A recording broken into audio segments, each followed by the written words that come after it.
En France, il y a plus de 350 000 personnes sans abri, 4 millions de personnes dites mal logées et 12 millions qui sont fragilisées par la crise du logement, voire le dernier rapport de la Fondation Abbé Pierre.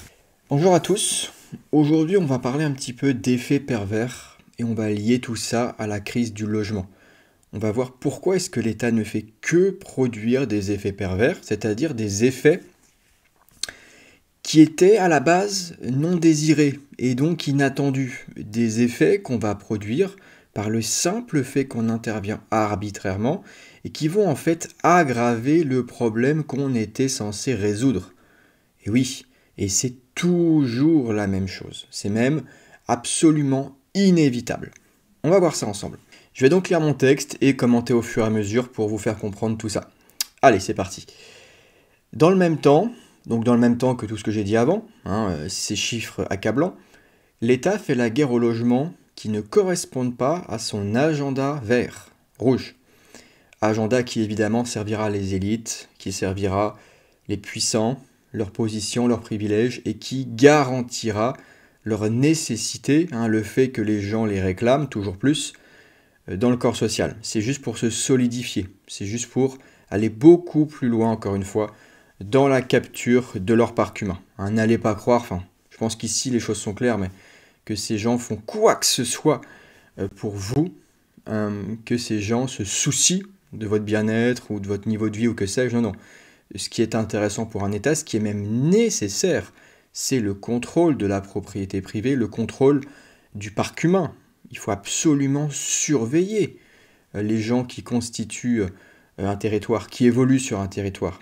Il faut absolument les surveiller, il ne faut surtout pas qu'ils puissent s'émanciper et qu'ils se rendent compte, sur le plan intellectuel d'abord, culturel, et puis sur le plan pratique, évidemment, ça suit, que l'État, ne fait rien de bien pour eux, qu'il ne leur est pas nécessaire. Il ne faudrait surtout pas s'en rendre compte, surtout pas. Une telle découverte massive délégitimerait l'action de l'État, ça serait terrible pour lui. Qu'il n'arrive plus à convaincre par l'idéologie, qu'il n'arrive plus ensuite à réprimer par sa force monopolistique, qu'il n'arrive plus à être ce qu'il est. L'État doit toujours se relégitimer, toujours, évidemment. Et il se trouve qu'en ce moment, ce qui est très à la mode et ce qui est très très pratique pour lui, c'est l'agenda climatique, d'accord ? Ce qui ne veut pas dire qu'il n'y a pas de sujet écologique. Attention. Bon, d'une part, je dis que l'humanité est déjà écologique dans son fonctionnement et que les lois économiques comprennent l'écologie. En fait, si on n'est pas écologique, si vous voulez, on serait déjà mort, quoi. On serait déjà plus sur Terre, quoi. De toute façon. Ensuite, sur un plan un peu plus fin, le marché embarque déjà en son sein la mécanique écologique, notamment par les prix, par la rareté, par l'allocation des ressources, par la propriété privée en amont, bien sûr, c'est la base absolue. Je vais un peu vite sur ça, mais c'est l'essentiel. Par le biais de la loi Climat et Résilience promulguée le 22 août 2021, le gouvernement français semble avoir fait de l'éradication des passoires énergétiques un enjeu majeur. Mais au lieu d'aider qui que ce soit, cette intervention répand la misère. À chaque fois, l'État accumule les erreurs et banalise l'absurdité. Partout où il pense pouvoir nous gouverner, il crée des effets pervers. Pourquoi ? Parce que son intervention fausse les signaux de prix et perturbe l'allocation des ressources. En fait, l'ordre économique naturel s'articule autour des échanges de titres de propriété. De cette harmonie économique émergent des prix libres qui sont le produit spontané du marché. Ces prix permettent le calcul économique qui aide chaque acteur à allouer ses ressources en fonction des signaux du marché. Comme le disait Mises, là où il n'y a pas de marché, il ne peut y avoir de prix monétaire. Et là où il n'y a pas de prix monétaire, il ne peut y avoir de calcul économique. Bon, là, c'est vraiment le cœur de la vidéo. C'est le cœur du sujet et le cœur du message que je souhaitais vous transmettre aujourd'hui. Nous passons notre vie à coopérer, à échanger, à renoncer à la violence. Nous sommes naturellement, notre espèce est naturellement et en très très grande majorité disposée à faire la paix. En tout cas, aujourd'hui, dans nos réalités, dans notre quotidien, c'est bien ce qui se passe. Je sais pas, moi, je renonce toujours à la violence et j'échange avec mon prochain. Je pense que vous aussi, je pense que votre vie, c'est que ça en fait. C'est de la coopération sociale, de la division du travail, des échanges. c'est choisir vos meilleures options à chaque fois, avec des calculs subjectifs que vous faites dans votre tête. Voilà, la valeur est subjective. C'est que ça, quoi. De cette coopération naissent les prix libres. Ils naissent de la rencontre entre l'offre et la demande, pour quoi que ce soit, pour n'importe quoi. Si quoi que ce soit est demandé sur le marché, des entrepreneurs vont se remuer pour faire des profits. Il naîtra naturellement l'offre et la demande. La demande est déjà là. Les entrepreneurs allouent du capital, proposent une offre et des prix vont petit à petit émerger et fluctuer en fonction de la demande, des préférences, de la rareté bien sûr, et de la capacité des offreurs à rendre un service ou à proposer des biens, et encore en fonction des différentes couches de segments de marché, parce que pour un même besoin, il peut y avoir une quasi-infinité, peut-être pas, mais en tout cas un grand nombre de gammes de produits, services, de substituts, d'alternatives, j'en passe et des meilleurs. Il y a énormément de possibilités. Sans prix libre, les entrepreneurs ne peuvent plus savoir ce qui est économiquement avantageux. Ils ne peuvent plus faire de calcul coût-bénéfice pour leurs investissements. Ils ne peuvent plus donc éviter le gaspillage ou au contraire les pénuries. Ils ne peuvent plus en fait, pour aller vite, évaluer la rentabilité d'une décision. Et ça, vous comprenez bien que c'est absolument catastrophique sur le plan économique pour les acteurs en place. Quand ici je mets acteurs, c'est entrepreneurs, c'est côté entreprise bien sûr. Oui, sauf que ça, en fait, ça a des conséquences ensuite sur le marché. Et devinez quoi? Dans ce cadre-là, la conséquence, c'est la pénurie. Quand vous intervenez au sein du marché, vous allez perturber cet ordre naturel. Vous allez donc brouiller la vue des entrepreneurs qui ne pourront plus rendre de service. En intervenant arbitrairement sur le marché par le biais de la législation, l'État brise cette harmonie. Il ne peut jamais savoir combien coûte réellement une mesure, ni quels seront ses effets secondaires. Il est littéralement à l'aveugle. Il se dit « tiens, je vais faire ça. Tiens, je vais faire ça. » Pourquoi ? Pour le bien commun, pour l'intérêt général, pour l'agenda climatique, pour ceci, pour cela. Et puis évidemment après, chaque parti aura ses préférences, chaque parti estimera qu'à tel endroit son intervention est la bonne. Mais non, par définition, vos interventions produisent des effets pervers parce qu'elles brisent l'harmonie naturelle du marché, parce qu'elles brouillent les signaux de prix. Chaque ressource dirigée par l'État est alors soustraite à un usage plus efficace sur le marché. L'État va en fait allouer du capital, d'abord en le volant, puis en le redistribuant et en le détruisant au passage. Et tout ça va absolument tout brouiller, tout détruire. Ça va mettre la pagaille là où il y avait avant un ordre naturel décidé par les gens et donc par des acteurs qui fonctionnent selon un mode de gouvernance décentralisé par le libre choix. Comprenez bien qu'en fait, quand on met un prix plus bas ou plus haut, dans le cas du logement en général, ça va être des prix plus bas pour rendre ça plus accessible. On retrouve aussi ça, devinez où ? Dans la consommation de biens qu'on va appeler de première nécessité. Et c'est aussi pour ça qu'il y a des pénuries parfois dans les supermarchés pour certains produits. Bah ouais, forcément, vous mettez un prix plus bas. Qu'est-ce qui va se passer ? Un prix plus bas que celui qui aurait dû émerger. Rappelons ça, je le redis, les prix sont une émergence. C'est pas un truc qui tombe du ciel. Ça naît d'une rencontre entre l'offre et la demande. Donc qu'est-ce qui se passe quand on met arbitrairement, comme ça, on pose un prix plus bas, on administre, comme des soviétiques, un prix plus bas. Qu'est-ce qui se passe ? Eh bah, c'est côté offreur que ça va poser problème. Bien sûr, côté demande, on est super content, nous, clients, consommateurs. Ah, je fais des économies. L'État est donc de mon côté, c'est bien, c'est positif. Il fait le bien commun, ouais, c'est vrai. Je gagne de l'argent, je paye moins cher que prévu, super. D'accord, mais attendez, c'est pas fini. L'économie, c'est vraiment un grand tout. Tout est relié, tout est interconnecté. Il n'y a pas de truc qui est dissocié tout seul. Non, ça n'existe pas. Ça n'existe pas, ça n'a aucun sens. Parce que nous sommes tous partie prenante du corps social de la société. Voilà, donc il n'y a pas de décision qui n'ait pas de conséquences. Il n'y a aucune décision économique, hein, qui n'ait pas de conséquences. Ça n'existe pas. En l'occurrence, qu'est-ce qui se passe quand vous mettez des prix plus bas? Eh bien, les acteurs économiques, les entrepreneurs sont beaucoup moins rentables que prévu. Eux, ils produisent en fonction d'un certain coût. Il faut qu'ils absorbent des coûts et il faut ensuite qu'ils prévoient leur marge. Pour non seulement vivre en tant qu'entrepreneur, c'est mieux de pouvoir avoir un train de vie à assumer, mais aussi pour payer des machines, pour payer des gens, des processus, pour payer des clients, ou des partenaires sur le plan économique, commercial. Bref, ils avaient prévu tout ça, ils avaient besoin de leur marge bénéficiaire. Et là, on est en train de leur dire qu'elle va être comprimée par l'État. Mais qu'est-ce qui se passe? Pénurie, on ne peut plus produire à ce prix-là. Et donc, on est amené à avoir des substituts dégradés ou carrément, plus du tout de produits, on ne peut plus faire. C'est fini, la production s'arrête. Voilà ce que fait l'État. Et dans le cadre de la crise des logements, c'est exactement ce qui se passe. On n'est plus en mesure de proposer des logements à un prix donné parce qu'on n'est plus rentable. Et j'en parlais récemment avec Éric Lombard qui disait aux entrepreneurs qu'ils devraient assumer une rentabilité moindre. C'est une bêtise sans nom. Sans nom. C'est criminel. Vous mettez des gens à la rue, vous mettez des gens dans des logements insalubres, vous les précipitez là-dedans en forçant les prix vers le bas et globalement en intervenant sur le marché. Un grand classique aussi évidemment, et ça je le mets un petit peu plus bas, c'est d'empêcher la construction par la réglementation.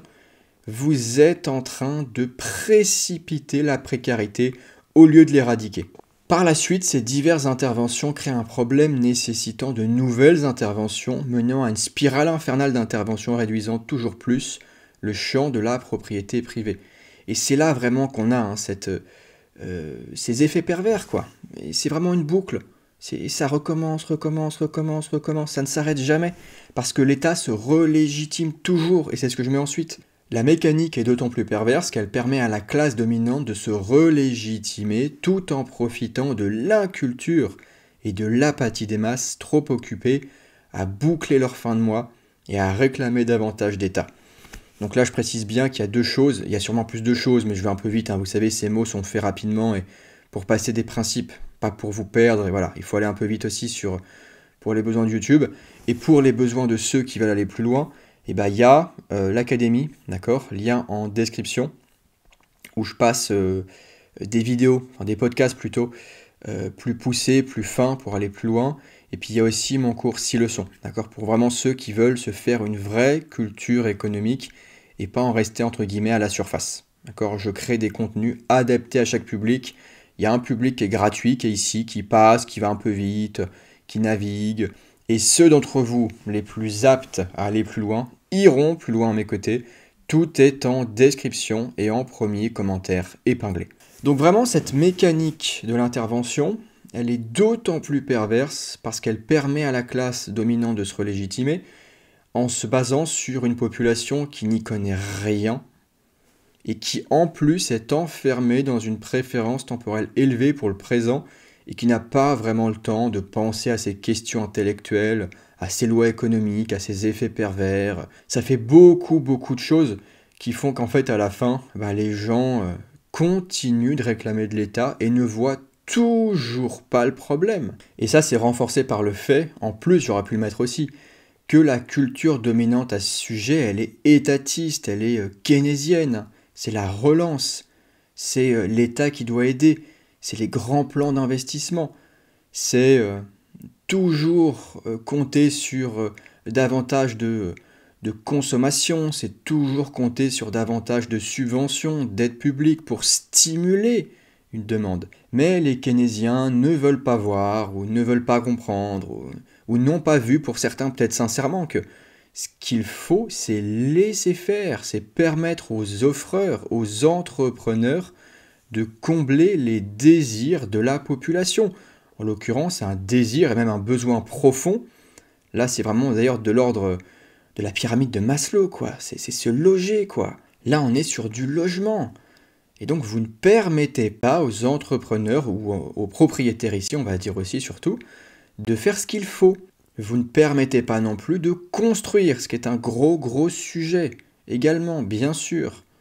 Vous ne le permettez pas par la législation, par les frictions que vous créez, parce que vous rendez la tâche impossible à ceux qui pourraient répondre aux besoins exprimés.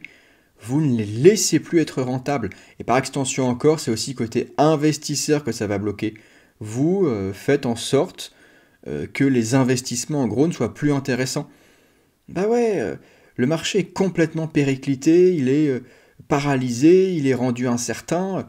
Mais quel signal ça envoie ça aux investisseurs? Dégagez d'ici. Partez. On veut pas de vous les investisseurs. Partez. Nous, ce qu'on aime, c'est la pénurie, c'est l'insalubrité, c'est la misère, c'est le chaos. C'est pas les profits, la rentabilité, la prospérité, des logements pour tous, de bonne qualité. Non, ça ne nous intéresse pas. Nous, ce qu'on veut, c'est la misère et le chaos. Voilà ce que ça envoie comme signal, c'est absolument catastrophique.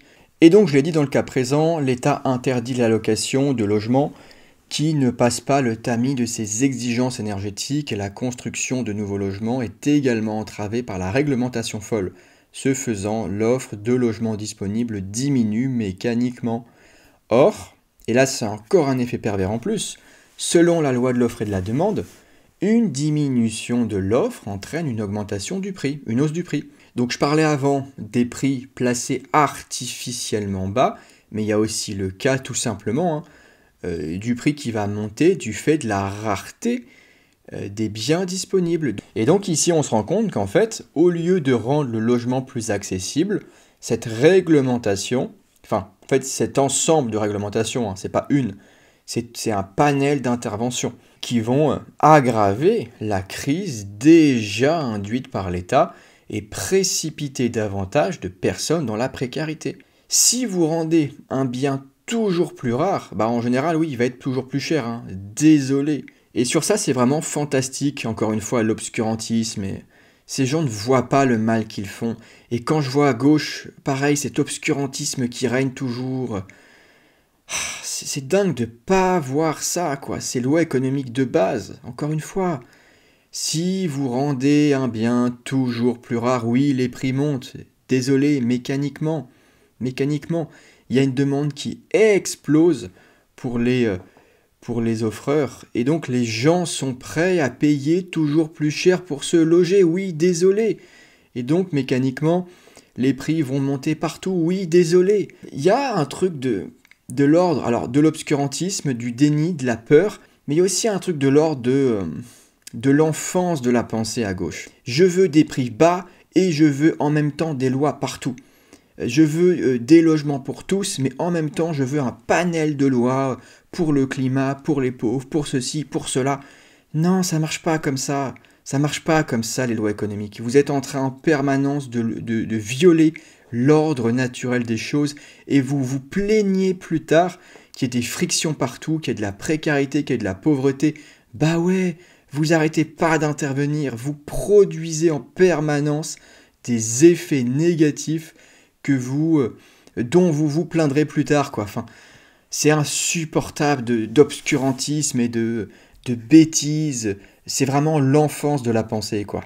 Ce qui va aussi se passer, c'est un autre effet pervers, c'est que les gens qui vont pas passer le tamis des exigences énergétiques vont carrément parfois retirer leurs biens plutôt que faire des rénovations coûteuses. Passer d'une classe, je crois que là c'était classe G, à une classe plus avantageuse, une classe en tout cas énergétique qui passe le tamis, qui passe le fil de l'État, et voilà. Ils vont se dire, ah bah non, par rapport à ce que je pourrais en retirer, par rapport à la situation actuelle, par rapport aussi aux incertitudes, je le mets après ça, incertitudes juridiques, réglementaires, fiscales, économiques, bah non, en fait je vais le retirer du marché, c'est plus intéressant pour moi. Vous voyez qu'à la fin, l'État fait en sorte que, à la base, qu'un investissement ne devienne plus intéressant pour les gens, quoi. C'est terrible. À la base, ça devait être loué, ça devait servir justement sur le plan social quelqu'un, ça devait servir. Ça devait répondre à un besoin, à une exigence sociale. Et non, en fait, c'est plus intéressant. Et voyez que l'absence de rentabilité précipite le chaos et la misère sociale. C'est intéressant, non, ça, pour les gauchistes. Ils devraient vraiment méditer dessus. l'absence de rentabilité, le fait de rendre des investissements non intéressants, là ici des travaux non intéressants, des offres de logement non intéressantes. Faire tout ça, donc cette non-rentabilité générale, provoque la pénurie, provoque le chaos, provoque la pauvreté. Intéressant, non, les gauchistes? Et face à ces restrictions, les locataires les plus précaires sont contraints de se tourner vers des logements qui vont être potentiellement insalubres et souvent un petit peu en sous-marin, non déclarés, sous les radars de l'État. Et attention, hein, j'en veux strictement à personne. Chacun se débrouille comme il peut. Hein. Je veux dire là pareil, hein, ceux qui osent encore être dans le truc très légal sur le plan juridique. Oh mon Dieu, attention, c'est pas légal. Mais attendez, vous êtes en train de mettre les gens dans une panade, dans une misère, dans une insalubrité, dans une précarité générale insupportable. Et en plus, certains osent leur reprocher, parfois, d'aller passer par des trucs un peu en sous-marin. Mais les gens font ce qu'ils peuvent, hein. Désolé. Hein. Tout comme les gens qui reprochent à des propriétaires de louer quand même des logements un petit peu limites, avec des classes énergétiques qui passent pas le tamis. Oui, bah désolé, en face, il y a des gens, donc des demandeurs, hein, j'entends, qui réclament en fait un toit. Vraiment désolé pour eux, ils veulent juste pas dormir dehors, quoi. Pareil pour les gens qui nous disent « Ah, mais attendez, là c'est un logement qui est trop petit, comment ça 11 mètres carrés, comment ça 10 mètres carrés, c'est indigne. » Alors oui, enfin, personne est content de ça. Enfin, moi, vous savez, quelqu'un qui loge dans un 10 mètres carrés, bah, je trouve pas ça terrible sur le plan humain, sur le plan, je sais pas, de son épanouissement, effectivement. Je trouve ça un peu... Enfin, c'est vrai qu'il y a un côté un peu dystopique, c'est vrai, ce manque d'espace vital, quelque part. Je veux dire, on peut en discuter, effectivement. Ouais, mais attendez, vous voulez qu'ils dorment dehors? C'est quoi l'idée, là, en fait? Et ça, sur ça, c'est pareil. Les gauchistes, les marxistes, ne le voient jamais, quoi. C'est pas qu'on est content que les gens dorment dans des trucs un peu limites, un peu petits, un peu insalubres. On trouve ça dégradant, bien sûr. Enfin, personne ne veut ça. C'est comme, c'est un truc parallèle, ça me fait penser au travail des enfants, parfois. Dans les pays pauvres, des enfants qui doivent aider leurs parents, ou même d'ailleurs, même pas les pays pauvres, même parfois en France, hein, vous savez, je sais pas, genre dans la restauration, il y a beaucoup d'enfants ou d'ados qui vont aider les parents parce qu'en fait, embaucher, ça coûte super cher. Ouais, désolé pour ça. Et ça, les gauchistes ne veulent pas le voir, par obscurantisme, par... Encore une fois, c'est une enfance de la pensée, c'est un caprice de la pensée, c'est de l'inculture en permanence, et vous ne voyez pas que ces gens n'ont pas le choix, c'est vraiment de la contrainte économique de base. On emploie les enfants là où le capital n'abonde pas, là où la pauvreté s'amène. Parce qu'en fait, on est pris à la gorge, ouais, désolé. Et ce qui est d'autant plus ignominieux de votre part, les gauchistes, c'est cette prise de hauteur morale, cette vraiment oser faire la morale aux gens qui tentent par tous les moyens de s'en sortir, côté offreur comme côté demandeur, hein. Des gens qui tentent de s'en sortir et donc qui passent parfois effectivement par des solutions qui nous font un peu grincer des dents, quoi. Où on se dit, mon Dieu, c'est quand même pas terrible, c'est quand même pas signe de bonne santé économique, tout ça. Oui, certes, mais en fait, on fait ce qu'on peut avec ce qu'on a en fonction de la situation qu'a produite l'État. Donc vraiment, cette prise de hauteur morale et ces leçons de morale, faut vraiment se les garder pour soi et commencer à apprendre l'économie, ça vous ferait vraiment du bien. Mais voyez comment à chaque fois l'État produit par ses interventions une myriade d'effets pervers qui poussent toujours les plus vulnérables, hein. Ceux qui ont le moins de capital en stock, ceux qui peuvent le moins prévoir forcément, ceux qui ont le moins de coups d'avance.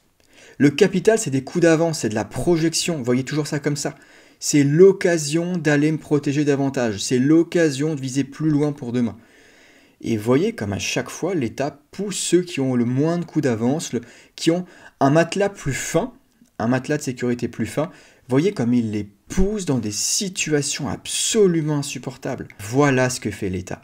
Et ça n'est que ça, partout et sans arrêt. Voilà, on s'arrête là pour aujourd'hui, j'espère que ça vous a plu. Encore une fois, l'académie est à votre disposition pour aller plus loin, ainsi que mon cours 6 leçons, pour vraiment vous former à tous ces sujets et à ces phénomènes sociaux. Quoi qu'il en soit, si cette vidéo vous a plu, je vous invite à mettre un pouce vers le haut. Pensez bien aussi à vous abonner pour ne pas manquer les prochaines vidéos. Et quant à moi, je vous dis à la prochaine. Ciao.